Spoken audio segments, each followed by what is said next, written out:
Hi hello welcome to అద్భుతం kitchen. ఈరోజు మనం కాంచరకాయ వేపుడు ఎలా చేయాలనేది నేర్చుకుందాము. కాంచరకాయ వేపుడు కావాల్సినటువంటి పదార్థాలు: కాంచరకాయలు, ఆనియన్స్, కరివేపాకు, బెల్లము, పుట్నాల పౌడర్, సాల్టు, తాలింపు గింజలు, ఎండుమిర్చి, మినపప్పు. ఇవన్నీ కూడా ముందు మనం రెడీగా పెట్టుకుందాము. మొట్టమొదట మనం చేయవలసినది ఒక బౌల్లో వాటర్ తీసుకొని సాల్ట్ వేసుకోవాలి.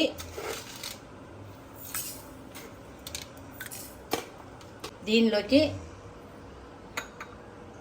ఇవి కాంచరకాయలు.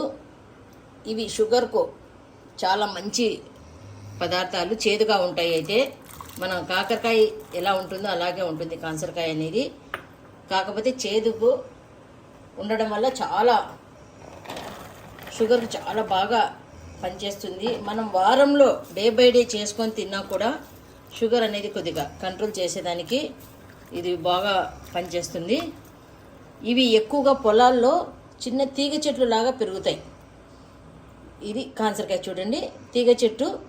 దీనికి ఏమంటే రెండు వైపులా కాడలు ఉంటాయి. అటు ఇటు కట్ చేసుకోవడమే, అంటే కూరగాయ కట్ చేసినట్టు ఏం లేదు. టూ సైడ్స్ జస్ట్ ఇట్లా ఈ విధంగా అంటే జస్ట్ ఈ విధంగా తుంచేస్తాం అంతే. మనము ఈ విధంగా ఒక 2 సార్లు బాగా కడిగి క్లీన్ చేసి పెట్టుకోవాలి. చూడండి, నీట్గా 2 సార్లు సాల్ట్ వేసేసి నీళ్ళల్లో బాగా కలిపాను. ఈ విధంగా నీట్గా క్లీన్ అవుతాయి. ఇప్పుడు మనం స్టవ్ పైన గిన్నెలో వాటర్ వేసుకొని కొద్దిగా సాల్ట్ వేసుకోవాలి. ఈ సాల్ట్ వేసుకోవడం వల్ల ఏమవుతుందంటే మనము వేపుడు చేసేటప్పుడు డైరెక్ట్గా వేస్తే పైనే పడుతుంది, కానీ ఉడికేటప్పుడే డైరెక్ట్ సాల్ట్ వేయడం వల్ల ఏమవుతుందంటే మొత్తము ఈ కూరగాయలకన్నింటికి కూడా సాల్ట్ అనేది పడుతుంది. ఏదైనా ఉడకబెట్టి చేసే ఐటెంకు ఇట్లా సాల్ట్ వేసుకుంటే కూరగాయలకు వెంటనే మనకు సాల్ట్ అనేది బాగా పట్టి అంతా ఈక్వల్గా అవుతుంది. ఈ విధంగా వేసుకోవాలి. మనకు ఇంకా కొంత ఓపిక ఉంది అని అంటే మజ్జిగ వేసి కూడా ఉడకబెడతారు, కానీ మజ్జిగ వేయడం వల్ల ఏమవుతుందంటే చిన్న చిన్న ఉంటలుగా పెరుగు వస్తుంది, మళ్ళీ అది ఏర్పంచుకోవాలి, చాలా టైం పడుతుంది. కాబట్టి నేను ఓన్లీ సాల్ట్ వాటర్లో ఒక 10 నిమిషాలు ఉడకబెడుతున్నాను. చూడండి, ఉడికింది. ఒక 10 నిమిషాలు పెట్టాను అంతే నేను. ఇప్పుడు స్టవ్ ఆఫ్ చేసేసి వీటిని మన రంధ్రాల గిన్నెలోకి ఒకసారి వడేసుకుందాము. స్టవ్ పై బాండ్లీ పెట్టి ఒక 2 స్పూన్లమైన ఆయిల్ వేయాలి. చూడండి, ఒక 2 స్పూన్స్ అంతే.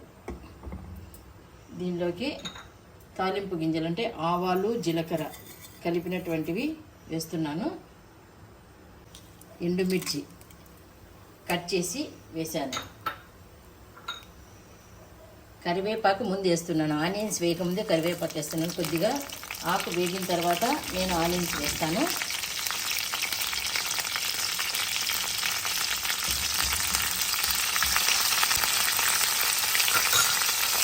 ఇప్పుడు కట్ చేసుకున్నటువంటి ఆనియన్స్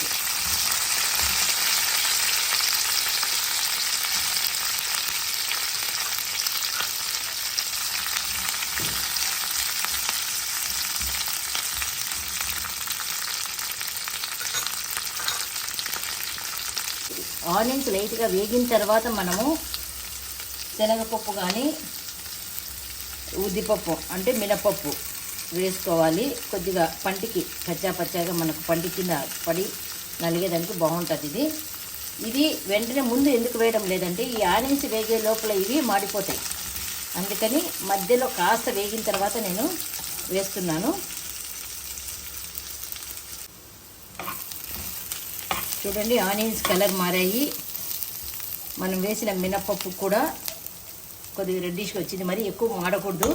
అందుకనే ఆనియన్స్ సగం వేగిన తర్వాత వేస్తే ఈ విధంగా అన్నీ ఈక్వల్గా మనకు బాగా వేగుతాయి.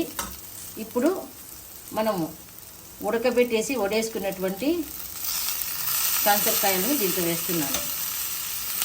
ఇవి జస్ట్ ఒక 10 నిమిషాలు ఉడకబెట్టండి. ఎక్కువ ఉడికినా కూడా చితికిపోతాయి బాగా, అంటే విత్తనం బయటకు వస్తుంది. విత్తనం బయటకు రావద్దు. నేను కొద్దిగా ఆనియన్స్ ఎక్కువగా మా ఇంట్లో బాగా తింటారు కాబట్టి ఆనియన్స్ ఎక్కువ వేసాను.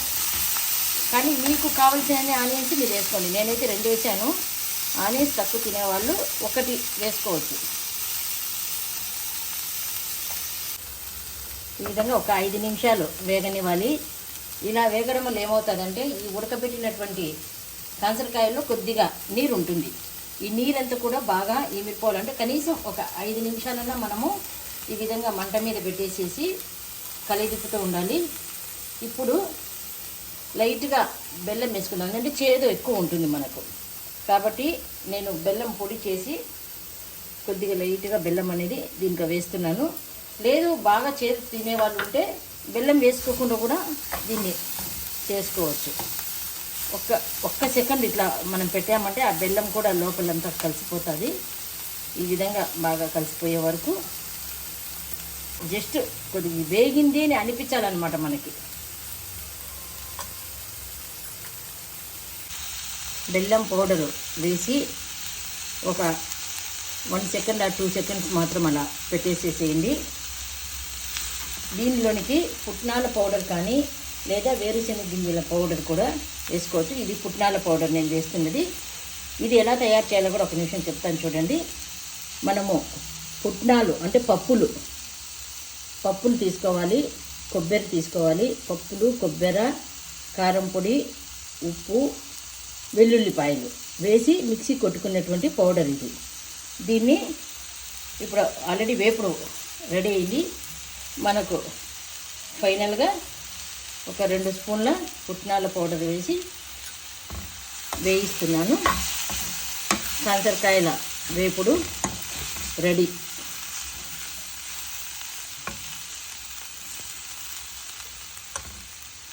సర్వ్ చేసుకుందాం.